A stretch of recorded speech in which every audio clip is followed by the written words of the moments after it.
Շատերով մերժում էի, իրականում պատճառը հետևելն է, որ աշխատանք էր իրականացվում, ինչը այսօր ամփոփելով փորձեմ ներկայացնել եւ այս հայտարարությունը կարճ համառոտ ընթերցելուց հետո, ներկայացնելուց հետո եւ այս ասուլիսից հետո նույն հայտարարությունը հանցագործության մասին հաղորդման տեսքով ներկայացվելու է ազգային անվտանգության ծառայություն։ Ինչպես գիտեք, մոտ 1 ամիս առաջ ես հայտարարել էի, որ գոյություն ունի իրավական ճանապարհ Սորոսի գրասենյակի գործունեությունը Հայաստանում կասեցնելու եւ այդ հիմնադրամի գործունեությունը լուծարման տանելու վերաբերյալ։ Հա, ոչ միայն դուք գիտեք, որ վերջին առնվազն 1 տարում բավական լուրջ դժգոհություններ կա այսպես կոչված ճակերտավոր բարեգործական գործունեության հետ կապված Սորոսի գրասենյակի, սակայն դրանք հիմնականում արտահայտվում են ցույցերի, բողոքների տեսքով։ Իսկ սա ըստ էության առաջին իրավական գործընթացն է, որի ընթացքի մասին պարբերաբար ձեզ տեղյակ կպահեմ։ Ուրեմն ինչու՞մն է խնդիրը։ Հայաստանի Հանրապետությունում ապրում է մի մարդ, ազգությամբ եզդի, պարոն Մուրազի, ձեր համար էլ անակնկալ հիմա կլինի փոքր, դուք ինձ ճանաչելով գիտեք իմ վերաբերմունքը եզդիների նկատմամբ, ես գտնում եմ, որ եղբայրական եզդի ազգը ընդհանուր մեր հայրենիքում, մեր հետ բոլորի հետ հավասար, հայ ազգությամբ հայերի հետ հավասար, կռվում, պաշտպանում, հարկեր է վճարում, երբեմն նույնիսկ ավելի շատ ներդրում է ունենում մեր հայրենիքի, ընդհանուր հայրենիքի բարգավաճման գործում, քան շատ ու շատ հայեր, սա ուղղակի որպես նախաբան։ Սակայն կա մի մարդ, Սաշիկ Սուլթանյան անուն ազգանունով, ով մինչև 2018 թվականի ապրիլ ամիսը եւ մայիս ամիսը, այսինքն հեղափոխությունից նույնիսկ հետո հրապարակային հայտարարում էր, այդ հայտարարությունները կան, փաստագրված են, որ Հայաստանում շատ լավ եղբայրական հարաբերություններ են հայ եւ եզդի ազգությունների միջև եւ նույնիսկ կոչ էր անում նոր իշխանություններին Հայաստանի շարունակել այն քաղաքականությունը, ամեն դեպքում շարունակել այն քաղաքականությունը, որը այդ ազգամիջյան եղբայրության մասով, որը եղել է նախկինում։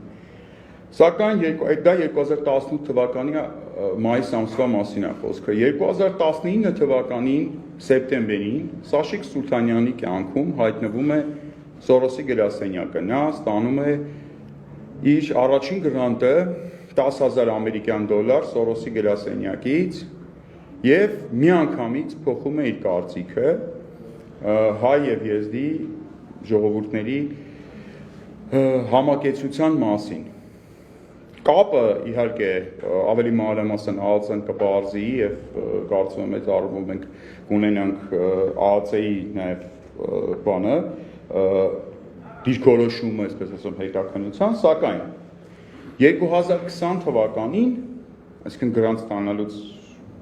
մի 10 ամիս անց, Սաշիկ Սուլթանյանը հարցազրույցներ է տվել եզդիերեն լեզվով, ընդ որում այդ հարցազրույցները հետևողականորեն հետո փորձել են հեռացնել համացանցից, սակայն այդ հարցազրույցները կան, կտեղադրվեն վետոյի Facebook-յան էջում տեսանյութային տարբերակով, վիդեո տարբերակով, ինչպես նաև կան դիսկով այստեղ կան, ցանկացողներին կարող են տրամադրել լրագրողներին։ 2020 թվականին հունիսին Սաշիկ Սուլթանյանը հարցազրույց է տվել Եզդի News.com կայքին, Իրաքում գործող, որտեղ հայտարարել է հետևյալը. սրանք բառացի մեջբերումներ են։ Եզդիների իրավունքները Հայաստանում պաշտպանված չեն։ Հայաստանը չի կատարում իր ստանձնած միջազգային պարտավորությունները ազգային փոքրամասնությունների, այդ թվում եզդիների իրավունքների պաշտպանության հարցում։ Հայաստանում չի դասավանդվում եզդիերեն լեզուն։ Եզդիերեն լեզուն Հայաստանում չունի առաջընթաց, միայն հետընթաց է ապրում, եզդիները Հայաստանում կորցնում են իրենց մշակույթը։ Այս վերջին երկու կետի մասին ասեմ, որ աշխարհում կա ընդամենը մի երկիր, որտեղ եզդիերեն լեզու է դասավանդվում եւ դասագրքել են տպագրվում, կրկնում եմ, աշխարհում կա միայն մի երկիր, որտեղ դասավանդվում է եզդիերեն լեզու եւ եզդիերեն դասագրքեր են տպագրվում։ Այդ երկիրը պրոգրեսիվ արևմտյան Եվրոպայում չի գտնվում, այդ երկիրը Հայաստանի Հանրապետությունն է։ Սա ուզում եմ ուղղակի որպեսզի հասկանաք ստի եւ կեղծիքի չափաբաժինը։ Առկա է խտրական վերաբերմունք եզդիների նկատմամբ, եզդիներն ունեզրկվում են ազգային պատկանելիության պատճառով,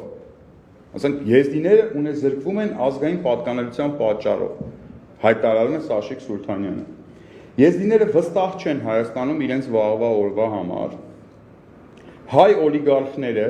սա ինչպես գիտեք Սորոսի օլիգարխ Ջորջ Սորոսի սիրած բառն է, օլիգարխը,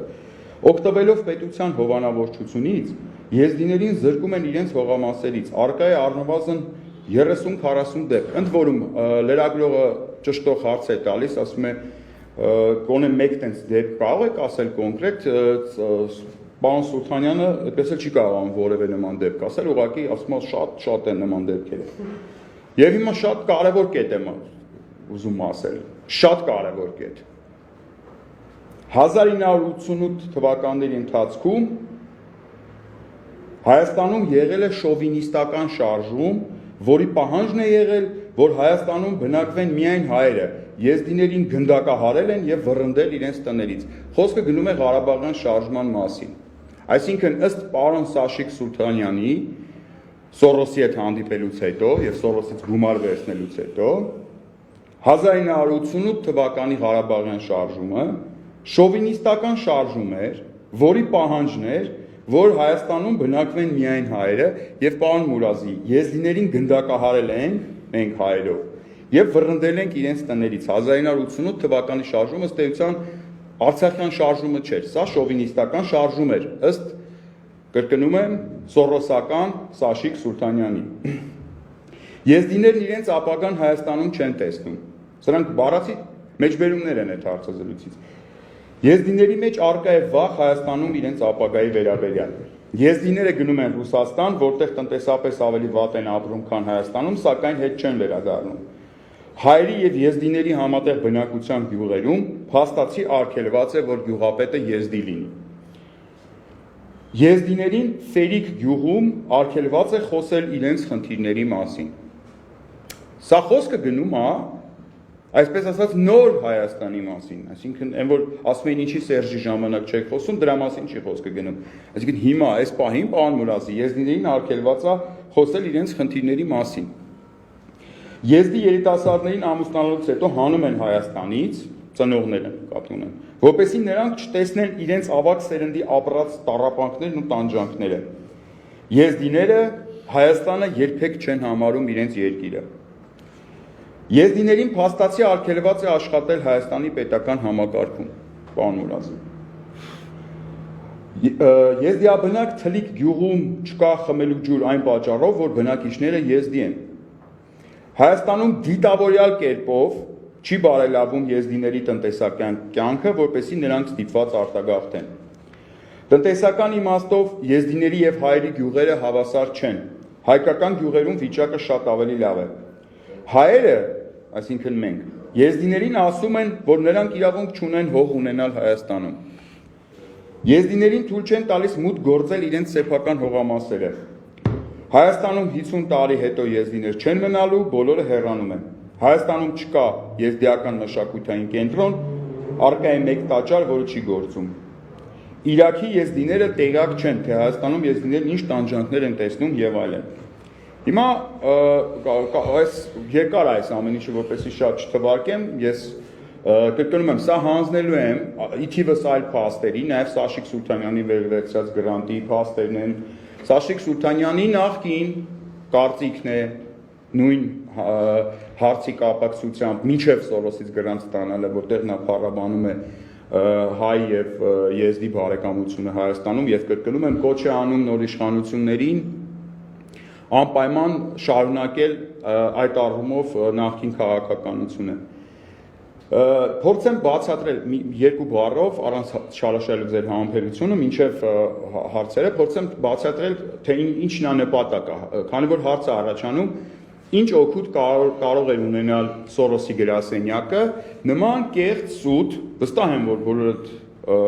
համոզվեցիք, որ սրանք իրականության հետ կապ չունեցող պնդումներ են, նման կեղծ սուտ պնդումներ հրապարակ նետելու մասով, ինչ շահագրգռվածություն ունի։ Բանն այն է, որ տեխնոլոգիան ամբողջ աշխարհում նույնն է։ Ամբողջ դուք լավ երևի կհիշեք Black Lives Matter շարժումը, որը վերջերս բավական լուրջ մասսական անկարգություններ սկսեց Միացյալ Նահանգներում։ Սորոսի գրասենյակը իր գործունեության մեջ առաջնորդվում է հետևյալ կերպով։ Բնականաբար, իհարկե, կլինեն որոշակի խնդիրներ կան, օբյեկտիվ եւ միգուցե սուբյեկտիվ խնդիրներ կան եզդիական համայնքում, դրանք բազմիցս բարձրաձայնվել են պարոն Մուրադի ձեր կողմից եւ կարծում եմ նաեւ կընդունեք, որ ինչ որ օրինակ իմ որպես նախկինում պաշտոնյա իմ ուժերից կախված է եղել, փորձել եմ ինչ որ լուծումներ տալ, այսինքն կոնկրետ չի եղել համատարած, այսպես ասեմ, տարերային բնույթ նման իրավիճակի, ինչը փորձում է ներկայացվել։ Սորոսի գրասենյակի քաղաքականությունը հետևյալն է։ Նրանք վերցնում են մի հատ փոքրիկ լոկալ խնդիր, փորձում են աճեցնել, ուռճեցնել այդ խնդիրը, հասցնել մի հատ ինչ-որ վիճակի եւ ասենք 1 տարի, 2 տարի անց այս խնդրի շուրջ փորձելու են, կրկնում եմ, եւ սա է ազգային անվտանգություն ծառայություն դիմելու մեր հիմնական շարժառիթը, փորձելու են հայ եւ եզդի ժողովուրդների մեջ թշնամանք հրահրել, երկու ազգերի մեջ հասցնել թշնամությունը այն աստիճանի, որ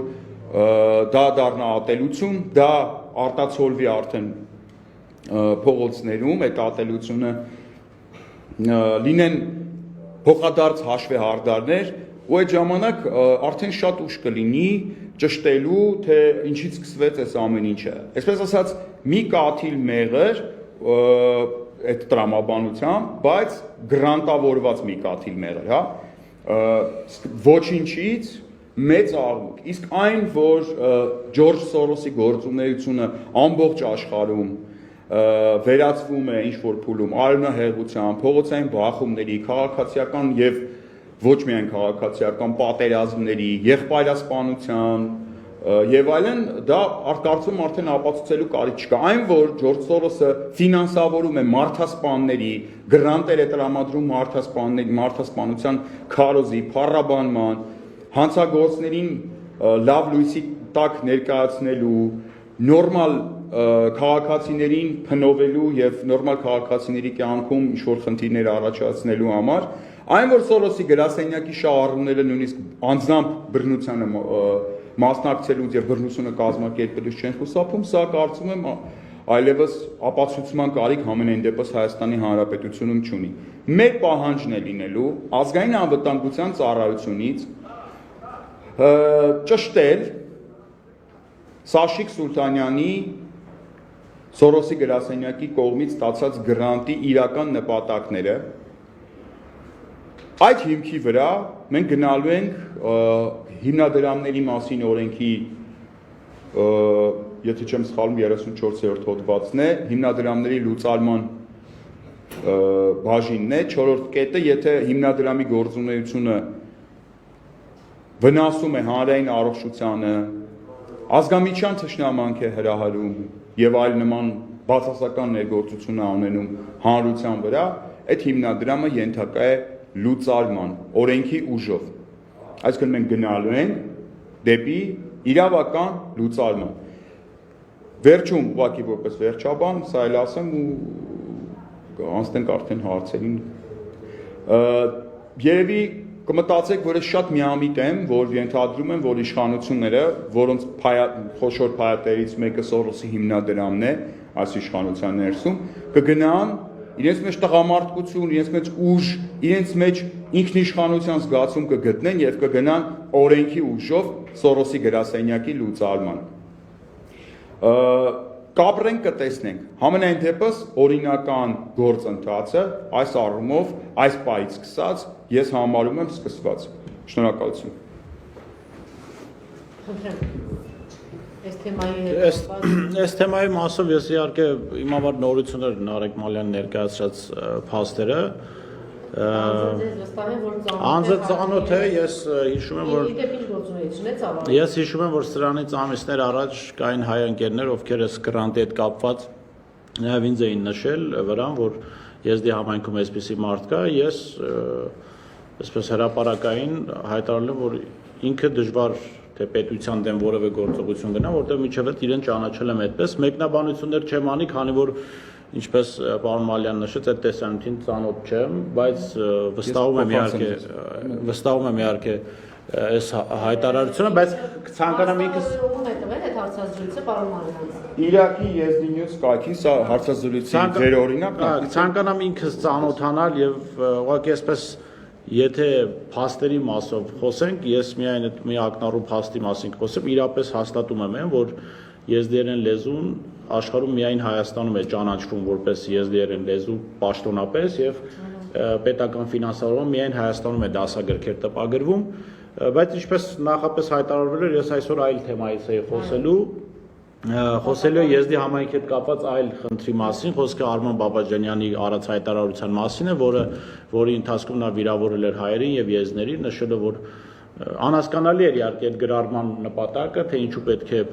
ինչ-որ փոսեր լցնեն եզդիների եւ հայերի ատամներով, որոնք իրենք են փշրելու։ Մենք այդ հարցով դիմել ենք էթիկայի հանձնաժողով ստեղծելու դիմում ենք ներկայացրել ազգային ժողովի խմբակցություններին, մասնավորապես Լուսավոր Հայաստան եւ Բարգավաճ Հայաստան կուսակցություններին, ինչպես նաեւ ազգային ժողովի նախագահ Արադ Միրզոյանին, արձագանքը եղել է միայն Բարգավաճ Հայաստան կուսակցությունից։ Իրենք այս պահին այդպես դիմում չի լինի, քանի որ ընդհանցակարգ կա, որը իշխանությունները կարող են խափանել։ Մենք կսպասենք իշխանությունները այդպիսի նախաձեռնություն ունեն, եթե չեմ սխալվում, որ էթիկայի հանձնաժողով ձևավորվի ընդհանրապես։ Քանի որ դուք գիտեք, որ ազգային ժողովում այդպիսի հանձնաժողով չի գործում եւ միայն դիմումների դեպքում ազգային ժողովի նախագահը կարող է ձևավորել կամ չձևավորել կամ խմբակցությունները կարող են դիմել նորից ձևավորման խնդրանքով։ Բայց այս խնդիրը եւս մեկ անգամ ցույց է տալիս, թե իշխանությունների այդպես երկակի մոտեցումները, ես նույն հիշեցնեմ, որ Սորոսի գրասենյակի ղեկավար Լարիսա Մինասյանը, եթե չեմ սխալվում, դիմել էր Ալեն Սիմոնյանի հարցով էթիկայի հանձնաժողով ձևավորելու խնդրանքով կամ պահանջով եւ դրան արձագանքեցին իշխանական շատ պատգամավորներ, իշխանական լրատվական միջոցներ, բայց օրինակ իշխանության հովանու ներքո գտնվող անկախ համարում ունեցող պատգամավորի ազգամիջյան թշնամանք հրահարող այդ հայտարարությունը որևէ արձագանք չեղավ։ Ես կարծում եմ, եթե ի վերջո էթիկայի հանձնաժողով չձևավորվի եւ իշխանությունները իրենց մեծամասնությամբ, որ ներկայացված է ազգային ժողովում Արման Բաբաջանյանի այդ հայտարարությանը գնահատական չտան, մենք կարող ենք ընդունել, որ դա նաեւ իշխանությունների հայտարարությունն է եւ իրենք միանում են դրան։ Խնդրեմ։ Սորոսի հետ կապված ձեր պայքարը շարունակելու եք, պարոն Մալյան, ինչ ուներ տեղափոխել այդ պայքարը։ Սորոսի հետ կապված մեր պայքարը արդեն միայն մեր կազմակերպության շրջանակներում չի, Սորոսի դեմ պայքարը վաղուց արդեն դուրս է եկել վետոյի գրասենյակի տիրույթից, մարդիկ հանրությունը արդեն հասկացել է այդ գրասենյակի իրական նպատակների եւ իրական պատվիրատու իրական, այսպես ասեմ, նպատակների մասին եւ այստեղ մի շատ հետաքրքիր փոքրիկ նյուանս կա, որ գրասենյակը, որը իրեն հայտարարում է բարեգործական, ճակերտավոր ասած վայելում է հանրության, համարյա ամբողջ հանրության զզվանքն ու ատելությունը։ Ամբողջ հանրությունը զզվում է եւ ատում է այդ գրասենյակը եւ իր շահառուներին։ Ուղղակի զզվում է։ Եվ ըստ էության այդ գրասենյակը աշխարհում երևի միակ բարեգործական գրասենյակն է, որ գործում է ի հեճուկս բարեգործություն է անում ճակերտավոր, այսինքն մարդիկ ասում են մի արա այդ քո բարեգործությունը, ընկեր ջան, հավաքի քո վեշերը գնա այս երկրից։ Իրանք ասում են չէ,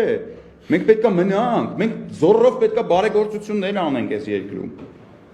Այսպիսի ծիծաղելի զավեշտալի իրավիճակ է ստեղծվել, որը հանգեցնում է նրան, որ այդ գրասենյակի ղեկավարը իր իսկ կողմից ֆինանսավորվող այս լրատվամիջոցի պավիլյոնից վազում է այն լրատվամիջոցի պավիլյոն մենախոսելու այն դեպքում, երբ որ ես շուրջ 1 տարի է, 1.5 տարի արդեն,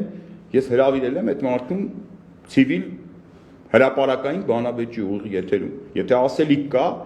եկեք միասին ուղիղ եթերում ասեք, մեզ էլ սխալ հանեք, մենք էլ ներողություն խնդրենք գնանք։ Ոչ թե գնացեք, մենախոսեք ձեր իսկ փողով ստեղծված, չեմ ուզում ուրիշ բառ ասեմ, ստեղծված եւ ֆինանսավորվող լրատվամիջոցների տաղավարներ։ Վիճակը հետեւյալն է, որ մենք նաեւ ինչպես գիտեք դատական process-ի մեջ ենք Սորոսի կողմից ստեղծված եւ ֆինանսավորվող Restart խուլիգանախմբի հետ, դա իր կարևորությունը կայանում է նրանում, որ մենք առաջին անգամ ցույց դրեցինք, որ այն ոչ բռնության, խաղաղություն, բոլորին բան, այս կոչերը, որը Սորոսի գրասենյակը անում է, դա ոչ այլ ինչ է, քան կեղծիք եւ սուտ։ Այսինքն պետք եղած ժամանակ իրանք իրանց ձեռքերով կարողանում են բռնության նույնիսկ դիմել, ինչը վստահ եմ տեսանյութում տեսել եք։ Սորոսի գրասենյակի փակման, լուծարման, սորոսականների վռնդման հարցը Հայաստանում այլևս քաղաքական օրակարգի հարց է։ Հաջորդ ընտրություններում,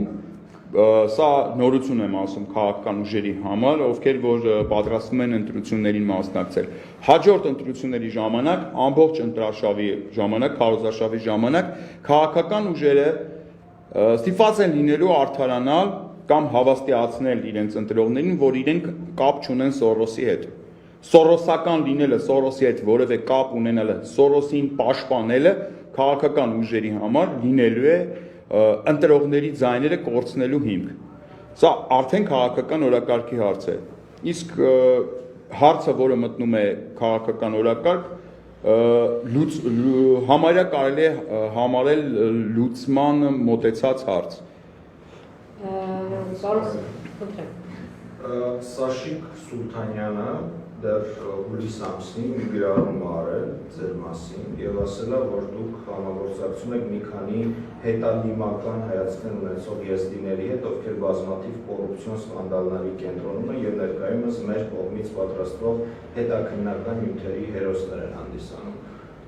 Ձեզ հայտնի են այդ մարդիկ, որոնց հետ դուք համագործակցում եք, հետադիմական հայացքներ ունեն եւ այդ կոռուպցիոն սկանդալների մեջ եք։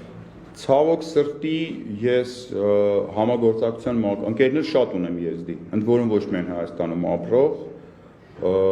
նաև Վրաստանում ապրող եզդի ընկերներ ունեմ շատ մտերիմ, սակայն համագործակցության առումով այնպես է ստացվել, որ որևէ եզդիական կազմակերպության հետ կամ որևէ եզդիի հետ ուղղակի համագործակցություն այնպես է ստացվել, որ չկա։ Միգուցե լինի հետագայում ավելի լավ, բայց չկա ոչ հետադիմական, ոչ առաջադիմական, ոչ կոռուպցիոն, ոչ սուրբ, ոչ թավշյա, ոչ որևէ եզդիական կազմակերպության հետ այնպես ստացվել, որ առայսօր որևէ համագործակցություն չկա, բայց կրկնում եմ, ես ունեմ եզդի ընկերներ, երևի եթե սկսեմ հաշվել, իրանք ավելի շատ են, քան ընկերներ որպես, քան հայ ընկերներս իսկական։ Ունեմ ընկերներ, որոնց հետ երկար, այսպես ճանապարհներ եմ անցել, ընդ որում Հորիսեևի գիտի ինչի մասին է խոսքը, այդ ճանապարհում իմ հայ ընկերներից դավաճանել են, բայց եզդի ընկերներս մինչև վերջ իմ կողքին կանգնած են եղել։ Անձնական առումով ես չեմ տարբերում մարդկանց ազգությունների ընկերություն անելու առումով, բայց իմ ընկեր եզդիների մեջ մարդիկ կան, ովքեր ընդհանրապես քաղաքականությամբ չեն զբաղվում, այնպես որ համագործակցելու կամ հանրային գործունեությամբ չեն զբաղվում, համագործակցելու կամ չհամագործակցելու որևէ բան չկա։ Իմ ընկերների մեջ կա մարդ, ով որ Վրաստանից 80-ակը նույնը շովինիստական է, որ ասում էր Սաշիկ Սուլթանյանը, այդ տարիներին 88 թվականի տարիներին Վրաստանից Հայաստան գալուց Մարնեւի գնացքում Պայթյունի հետևանքով մի եղբայրը մահացել էր, մյուս եղբայրն էլ հաշմանդամ է դարձել, այդ հաշմանդամ տղան իմ ընկերն է եզդի Վրաստանում ապրող։ այդ նույն տարիներին, որ երբ շովինիստ հայերը գնդակահարում էին ըստ Սաշիկ Սուլթանյանի եզրի։ Կոռումպացված մարդը կապ չունի ինքը ազգությամբ ով է։ Եվ ըստ էության սա սորոսականների սիրած թեման է, հա։ Իրանք ունեն շեղող թեմաներ։ Շատ հետաքրքիր է, հա, երբ որ ինչ-որ հարց ես բարձրացնում, արագ միանգամից հայտնվում են մի քանի սորոսականներ, երբ որ իրանք ոչ մի բան չունեն ասելու, սկսում են կամ քեզ մեղադրել գոյություն չունեցող ինչ-որ կոռուպցիաների մեջ, եւ դու սկսում ես արդարանալ, ասել, որ դա տենց չի, սենց է եւ այլն։ Կամ քեզ մեղադրում են, որ դու ինչ-որ անցել ես մի հատ մարդու կողքով, որը կոռումպացված է, հնարավոր է, ու այդ ստերը, տիրաժավորվող ստերը, այդ կեղծ մեղադրանքները ուղղակի բանավեճը տեղափոխում են այլ հուն։ Ես շատ ընկերներ ունեմ, իմ ընկերների մեջ շատ հնարավոր է լինեն նաև կոռումպացված հայեր։ Ես ընկերներին ընտրելուց բան չեմ անում, չեմ անկետալարացնել տալիս, թե իրանց քաղաքական, քաղաքացիական, հանրային եւ այլ դիրքորոշումներ, այո, հնարավոր է։ Համենայն դեպս սորոսական ընկերներ չունեմ, որովհետեւ նրանց բոլորին իմ կյանքից դուրս եմ մղել եւ այն ընկերներս, ովքեր որ դրանք առանձնապես շատ չէին, ովքեր որ շարունակեցին սորոսական թևին հարել, նրանք ինձանից ստանում են կրկնակի անգամ ավելի դաժան պատիժ, քան ոչ ընկերներս կարող են ստանել։ Եվ հաջորդ հարցը Բորիսին, պարոն Մալյանը կարծես թե մի քանի անգամ այս մասին գրառումներ արել Սաշիկ Սուլթանյանի մասին։ Հետաքրքիր է, այդ ընթացքում դուք փորձել եք ձեր համայնքում հասկանալ ընդհանրապես այդ մարդու նկատմամբ ինչ վերաբերմունք կա եւ շատ են արդյոք հետևորդները ստեղծողների մեջ։ Տեսեք, համայնքում եղել է, որ մարդիկ ինձ զանգահարել են, փորձել են հասկանալ ինչ է, բայց քան որ ես ինքս այդ հարցազրույցը չեմ տեսել, ես չէի կարող մարդկանց ինչ-որ բան ուղղորդել, ասել սա ճիշտ է կամ սա սխալ է։ Ես ենթադրում եմ եւ սպասում եմ, որ ինչ-որ օր Նարեկ Մալյանը պետք է հրապարակի այն տեսանյութ, այն հարցազրույցը, ինչի մասին խոսել է, եւ կարծում եմ իմ կարծիքս սա է, որ երբ որ լինի այդ հրապարակումը, միանշանակ եթե համայնքի համար անընդունելի բաներ լինեն, իսկ այն ինչ-որ ասվեց միանշանակ անընդունելի է, արձագանք էլ կլինի, որովհետեւ գոնե ինձ զանգահարած մարդիկ հետաքրքրում են, թե արդյոք ինչ նպատակով է սա արվում, կային մարդիկ, ովքեր փորձում էին հասկանալ արդյոք այդ գրասենյակը Ադրբեջանի հետ որևէ կապ ունի, խոսքը Սորոսի գրասենյակի մասին է,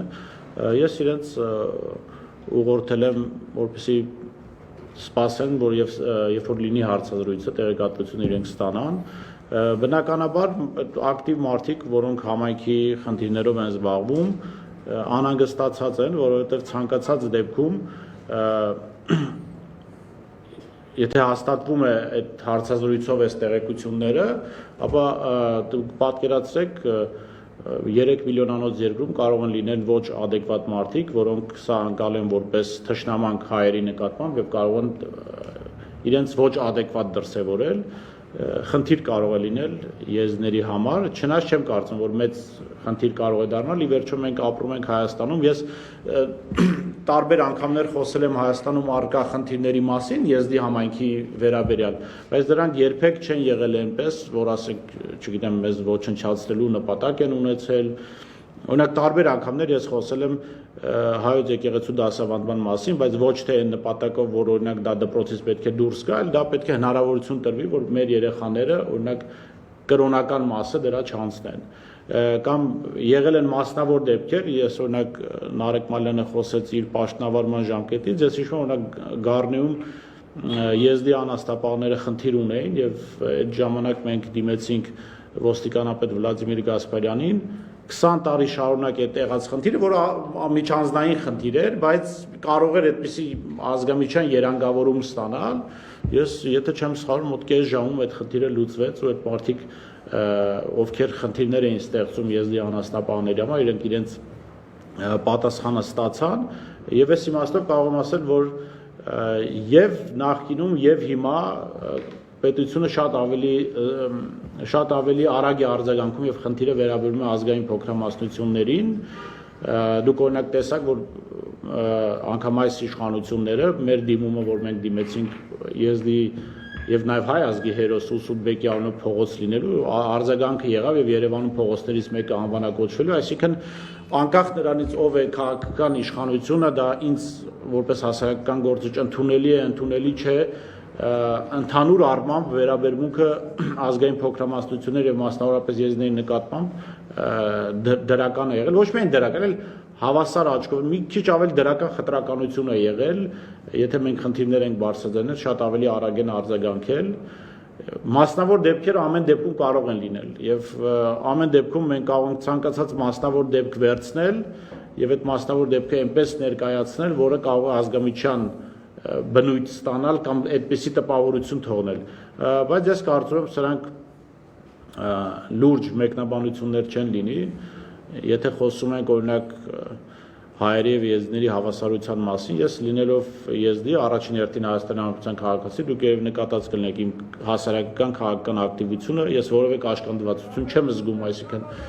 որ քննադատում եմ հայի կամ ազգությամբ հայ ղեկավարի, ես առումով կարծում եմ մեկնաբանության խնդիր է եւ տեղեկատվության հաստատման դեպքում կարծում նաեւ համայնքի հետ մարդիկ, ովքեր ակտիվ են եւ մտահոգ էին զանգահարում, իրենք էլ կարձագանքեն որևէ կերպ։ Եթե կարելի է հարցրել, հարցնեմ, Վարդանյան ազնաժողովի նախագահ Ալենսինյանը ևս անդրադարձել էր այս Սորոսի հետ կապված դիտարկում էր արել։ Դուք այս մասով ինչ կարող եք ասել, քննադատականներ մինչև անգամ խոսք գնաց, որ պետք է ազգային ժողովում այսպես էթիկայի հանձնաժողովը վերանայի արել այսպիսի կոչով հանդես եկալ, եթե չեմ սխալվում, Հարիսյանի Մերսյանը, խնդրեմ այս մասով ձեր դիտարկում։ Ալեն Սիմոնյանը ստում է։ Ալեն Սիմոնյանը ստում է, երբ որ հայտարարում է Սորոսի հերում շուննա, որ Հայաստանում թե կամք թելադրի։ Ես հիմա ձեզ այստեղ ներկայացրեցի կոնկրետ խնդիր, որը ազգային անվտանգության խնդիրն է, վաղվա արյունահեղությունը կանխելու խնդիրն է։ Նորմալ պետությունում միանգամից ազգային անվտանգությունը կհավաքեր այդ գրասենյակի ժողովրդին, կտաներ իր մոտ, կհարցաքններ, կհաներ գրանտերը, կստուգեր եւ այլ, մի հատ էլ ինձ վերջում կպարգևատրեր, որ ես իմ բանուգործը թողած զբաղված եմ ազգային անվտանգությամբ նման հարցեր բարձրացնելով։ Դա նորմալ պետությունում։ Մեր պետությունում այս ամեն ինչը կփորձեն վարչապետի բարձր հովանու ներքո, Ալեն Սիմոնյանի ներկայացրած իշխանության ներքո, հովանու ներքո, այս ամեն ինչը կտանեն կոծկման։ Տրաֆալետային հայտարարություններ Սորոսը ում շուննանա, ում ինչնա եւ այլն, դրանք կեղծ հայտարարություններ են։ Այդ կռիվը Սորոս եւ Ալեն Սիմոնյանի ինքը կեղծ կռիվ է։ Ինքը գոյություն չունեցող պայքար է։ Ընդ որում պայքարը ինչի շուրջ։ Պայքարը արտահայտվելու ձևի շուրջ։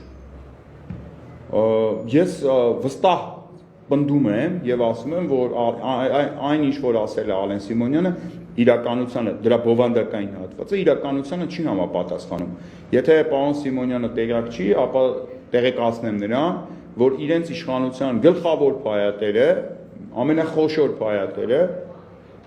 հանդիսանում է Սորոսի գրասենյակը։ Ալեն Սիմոնյանը թող այդ ազգային ժողովի փոխնախագահի աթոռից մի հատ ուշադիր նայի դահլիճին եւ մտքում հաշվի թե քանի սորոսական կա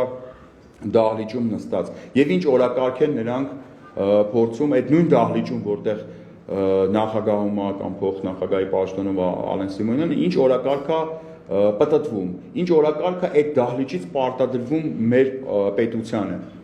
Եվ նոր դրանից հետո ինչ որ փորձի հոխորտա կամ ինչ որ բան անի։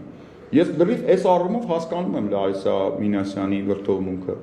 որովհետև Ալեն Սիմոնյանը ասել է մի բան, որը իրականությանը չի համապատասխանում։ Եվ բարկացրել է մեր երկրի ամենաազդեցիկ դեմքին Լարիսա Մինասյանին։ Շնորհակալ եմ։ Եթե ազդեցություններ։ Ես մի հարց ունեմ։ Պարոն Մարյան, արդեն երկար ժամանակ է դուք ձեր քիմու պայքարում Սորոսի գրասենյակի դեմ Հայաստանում, ով ասացիք, որ այստեղ եւս շարունակվել է պայքարը եւ հետահայացություն։ Ինձ հետաքրքիր կան արդյունքներ կոնկրետ, որ դուք արդեն նկատում եք, որ գրանցել եք, հստակ ինչ-որ բան։ Գլխավոր արդյունքը դեռ առջևում է, գլխավոր արդյունքը, որ մեր վետոյի թիմը գրանցելու է, ու շատ մոտ ապագայում է գրանցելու, դա այնա, որ ազգայնական գաղափար է Հայաստանում տարբեր լավ, վատ զարգացում ապրել քաղաքականության մեջ, սորոսականների դեմքերը պատռված են այս պայմանությամբ, Այսինքն նրանք այլևս չեն կարողանում իրանց կեղծ իրավապաշտպանները ներկայացնել որպես իրական իրավապաշտպաններ, իրանց կեղծ խաղաղասիրական կոչերը այլևս չի անցնում։ Նրանք խայտառակված մարդիկ են։ Նրանցից հանրությունը զզվում է։ Եվ դուք այստեղ չեք, ես ըստեյության Սորոսի գրասենյակը Հայաստանում գործող գրասենյակը աշխարհի միակ բարեգործական գրասենյակն է, որից զզվում է ամբողջ հանրությունը, որի շրջանում նա բարեգործություն անում, այսպես ասեմ, բռնի բարեգործություն անում, այ այստեղ համար բռնաբարություն բառի այսպես ստուգաբանությունը ավելի պարզ է դառնում, էլի, բռնի բարեգործություն անում Սորոսի գրասենյակը։ Մենք չենք ուզում, ոչ մեկ չի ուզում, եկեք մենք հարցում կազմակերպենք, բոլորը զզվում են Սորոսի գրասենյակի գործունեությունից։ Ընդ որում նաև կախված նրանց ինչքան են խորությամբ են հասկանում դրա տված վնասները, սակայն բոլորը մի ամուր կերպով զզվում են, բայց Սորոսի գրասենյակը համառորեն շարունակում է բարեգործություն անել Հայաստանում։ Հասկանում։ Շնորհակալություն։